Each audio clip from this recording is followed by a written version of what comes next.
Welcome back, ladies and gentlemen. Today, we are going to be going over some stuff that we pretend to like, but in reality, we all kind of hate it, I think. I'm going to give them all a scale of 1 to 10 and let you know how much this sucks. All right, let's go. Waiters singing happy birthday in a restaurant. Well, if this is happening to me, I'm going to give it a 7.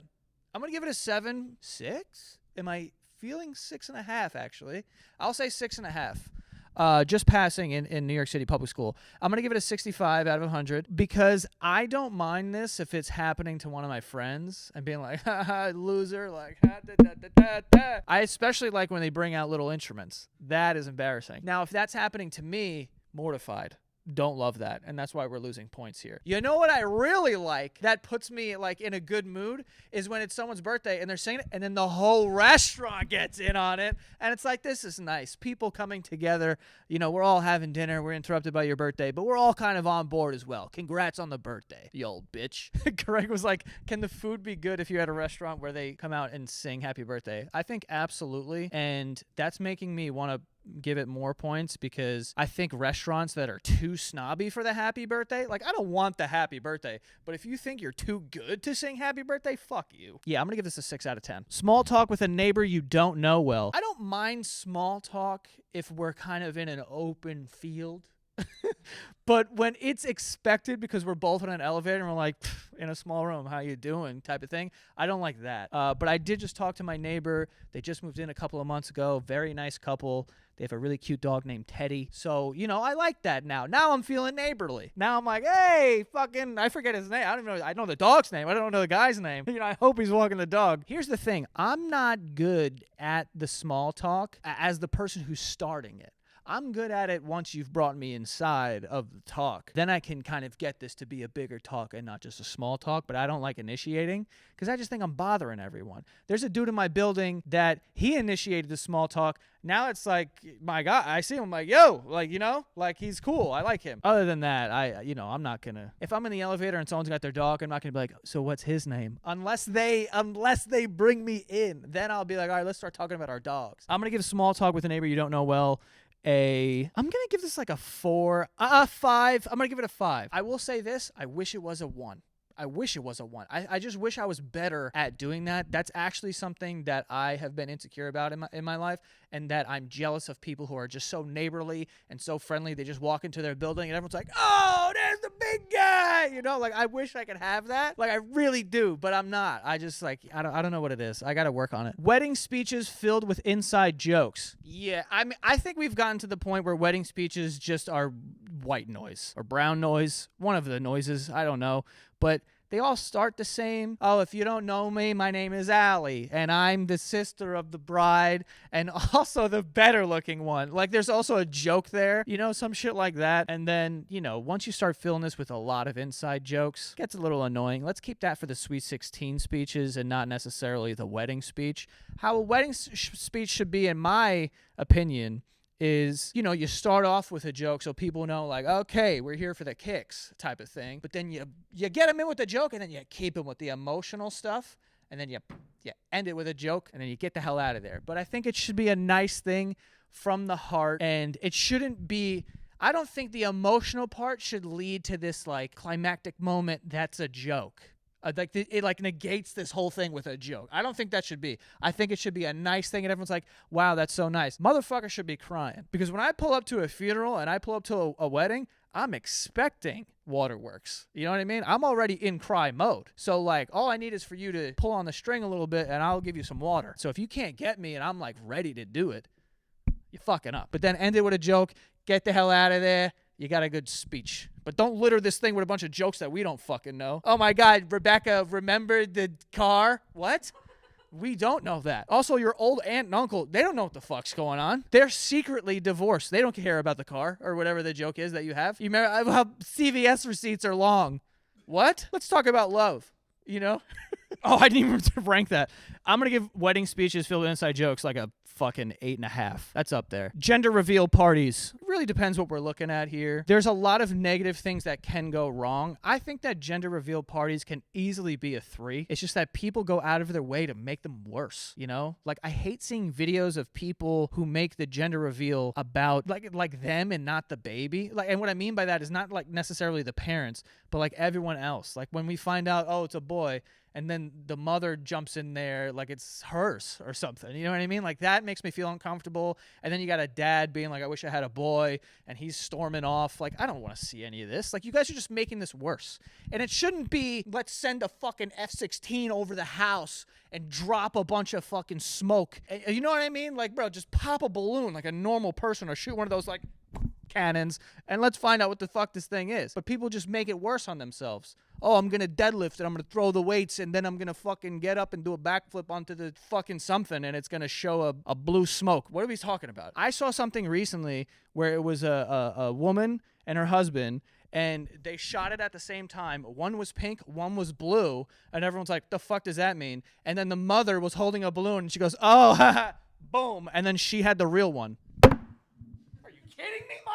Bro, if that's my mom, I'm taking a little pin. I'm going, getting her right in the neck. Maybe not to kill, but definitely a little blood. But like, you know what I mean? Don't make it about you, Mom. It's got nothing to do with you. Let's just make this a very easy thing.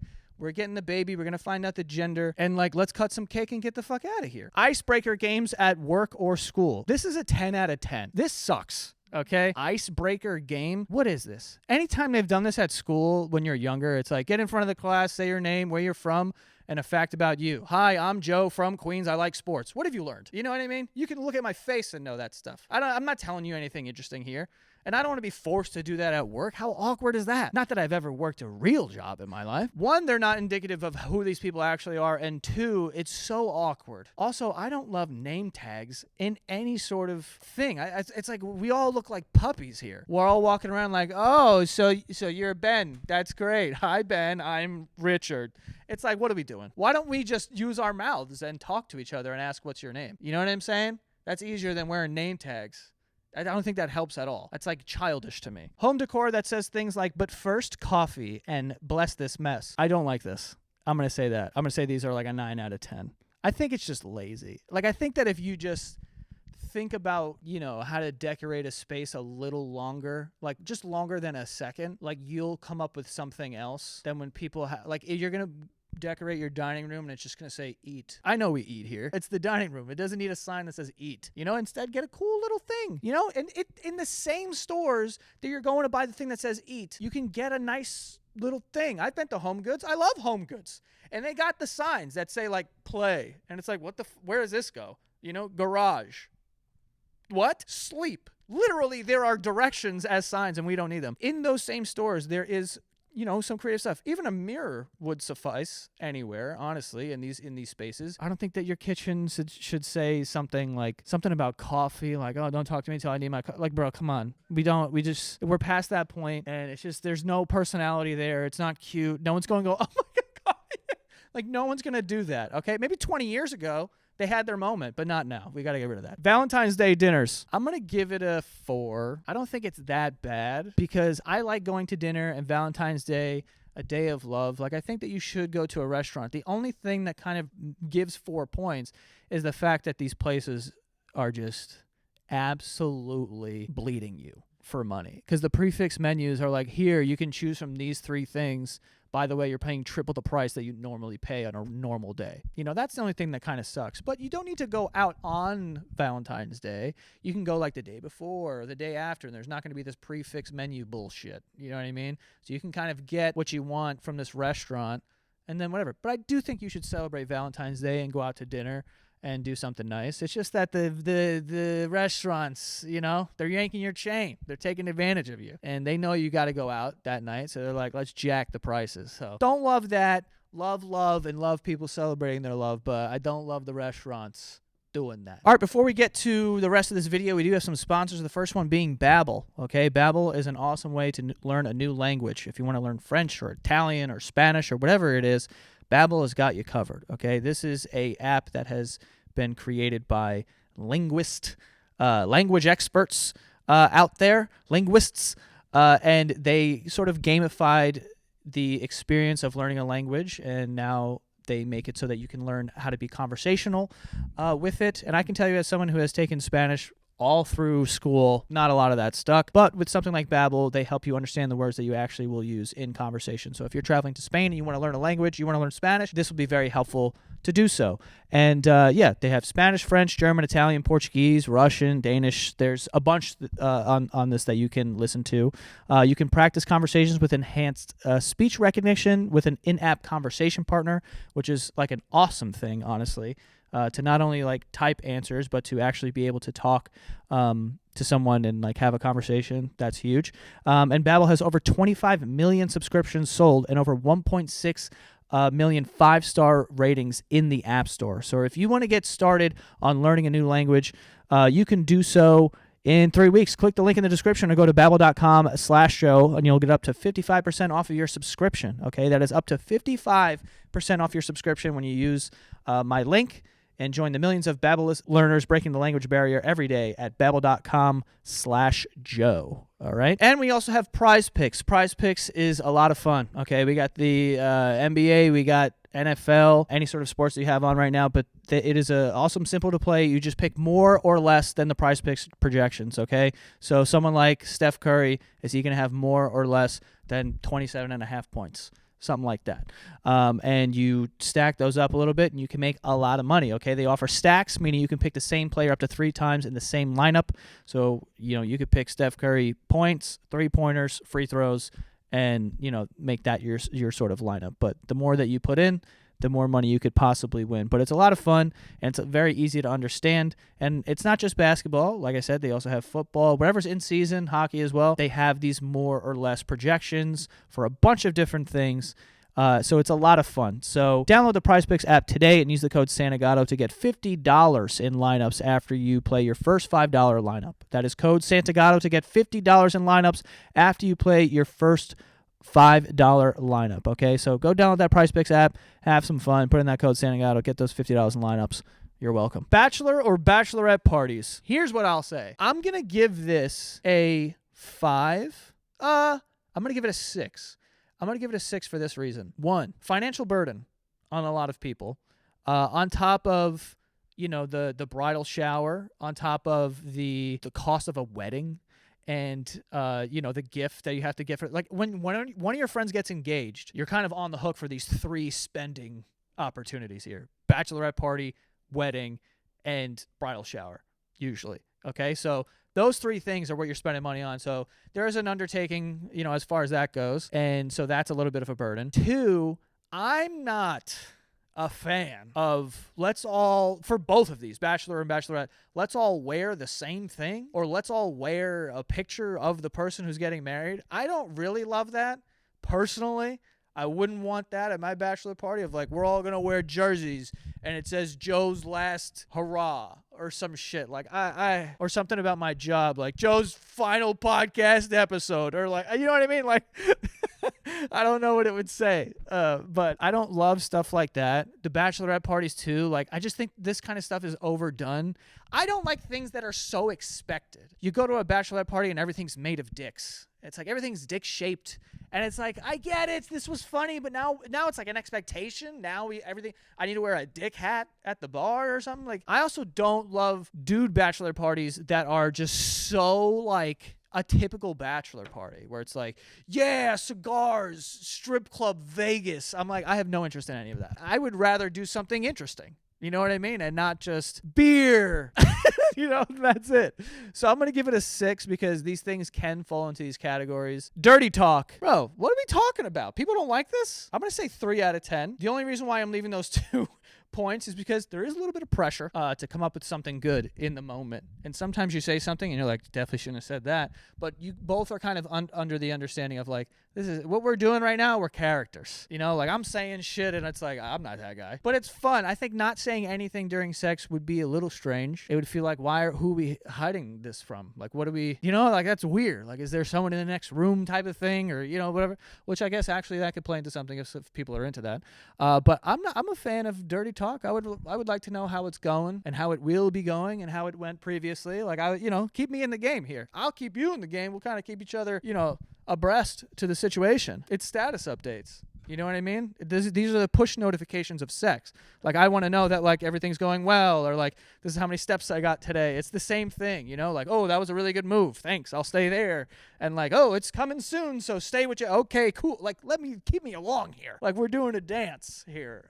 But, yeah, I'm going to give it a 3 out of 10. Decorative pillows on a bed. Ooh. I would say decorative pillows are an interesting one because although I don't like them, I can appreciate them. I don't dislike them. I dislike 1,000 of them, okay? Like, we don't need 7 pillows. You know what I mean?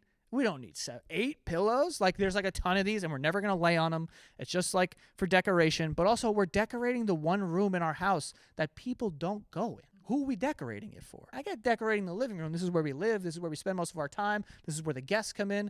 But it's like common courtesy to not go into people's master bedroom. So what's it for? For when they walk by and they go, oh my God. And they just see like pillows. Like, that's what we're doing this for? I get maybe for like big, like if you're going to have people over for a big holiday or something, like, all right, let's throw an extra pillow on that bitch. But like day to day, every day we need 10 pillows on this thing? It's a lot of time we're spending putting on the pillows. So I'm going to give this 6.2 out of 10. Sex not in a bed. So in a car, bathroom, floor, countertop, etc. I'm going to give this a 5 because I don't think it's that bad. It's just not as good. Which is, it really depends what kind of mood you're in. Because like sometimes you're like, yo, that was awesome because it was like spur of the moment. We were in an alleyway and fucking I got poison ivy, but it was worth it type of thing. You know what I'm saying? But in a car, bro, like if I had the choice, like if we were like, it's not spur of the moment. We're like, yo, we're going to do this. Who's choosing a bathroom? Who's choosing a countertop? You know what I mean? The countertop is just reserved for like, you're doing the dishes, but I can't wait. So I got to throw you on the counter because it's right here. Take off your dish gloves or whatever. You know what I mean? Or leave them on, depending on what you're into. I would prefer it being in a bed. It's comfy. There's a blanket. If the AC is going too hard, you're like, hold on. So I'm gonna give it a 5 out of 10. Getting a homemade craft as a gift. I don't know that I've ever gotten that. See, I think the thing that makes this tough is that usually if something like that is happening, they're very excited. I don't know how much I love when people are really excited to give me a gift because then I'm like, oh, the pressure's on, because then once you're really excited about it, especially if you're telling me about it, like, oh, you're going to love your gift. You're going to get it. And I'm like, fuck, this better be like, it better excite me because, I would feel terrible if it's like, my mom one year got me a lava lamp. I could put on a pretty good face for certain gifts. That's just not one that I'm like, and bro, this wasn't in the 90s. This was like 4 years ago. My mom got me other gifts too, but I was like, here's a lava lamp. And I was like, lava lamp? What year is it? Am I getting a hamster and a fucking piece of like chalk to write on the sidewalk too? What are we doing? But getting a homemade craft as a gift, I honestly, I would say this is like a 4 because I think that depending on who it is, I think if someone's going to go out of their way to make you something, they might be good at it and it might be cool. I do like homemade stuff. I do like homemade crafts. It's just, you run the risk of it being horrible. And now it's like, now I got to accept this. I got to keep it for the rest of my life. You're probably going to ask where it is every time you come over, so I can't throw it out. I got to have it on display and shit because even if I keep it, but I put it in the closet, you're going to be offended by that. It's a lot of pressure. It better be good. And lastly, we have someone showing you a funny video that you have to see. Again, this depends because you have people, and this, I don't know, this is what Instagram has kind of become, for me at least, is people just sending you videos. And I have people in my life that are good at this, and I have people that are bad at it. So they'll send you videos like, yo, you got to see it's the funniest thing in the world. And I'm like, this sucks, and then I just never trust that person ever again. They'll send me a video and then I'll just write LOL or I'll just like it. And I didn't open it at all. But there are a couple of people that'll send you something and you're like, this is hilarious. So the next time they send me one, I'll be like, cool. And for whatever reason, it's usually the people that we don't have the same sense of humor. They send 7 at a time. I don't need that many videos. I don't know what you think I'm doing over here. Like, I'm going to sit here for the next 10 minutes watching these 7 videos. It ain't going to happen. So it really depends. Also, leave it up to me. Hey, you have to see this. I'm already in no land. Okay? I'm already like, I don't have to do anything. All right, bucko? I'm not watching this thing. You suck. Video sucks. But I'm going to say that this is probably like a 7 out of 10. 7 out of 10 when someone's like, oh my God, you have to. Oh, you see it? You haven't seen it? Oh, bro, relax. If it's funny, I'll let you know. If it isn't, I'll just like it or I'll just write, haha, and that's it. We'll move on with our lives, all right? I'm sure there'll be 10 more that you're going to send me this afternoon. Anyway, there you have it, folks. That is stuff that we have to pretend to like, but in reality, we don't really love it. Let me know if you agree with my rankings in the comments. And that is all. Don't forget to subscribe. We'll see you next time.